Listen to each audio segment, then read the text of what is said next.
చివరికి కాదనుకుని బయటికి పంపించిన వాడే సమయానికి దేవుడయ్యాడు. వాటిని దేవుని చేయడానికి డబ్బులు దొంగతనం చేయించారా నాన్న?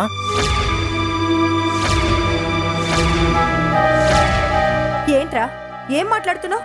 ఇంటికొచ్చి గంటయ్యని కొట్టి డబ్బు లాక్కుని పోయాడు.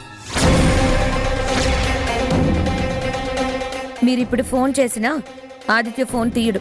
ఎందుకు తీయడు? పోలీస్ స్టేషన్లో నేరస్తులకి సెల్ ఫోన్ ఇవ్వరు.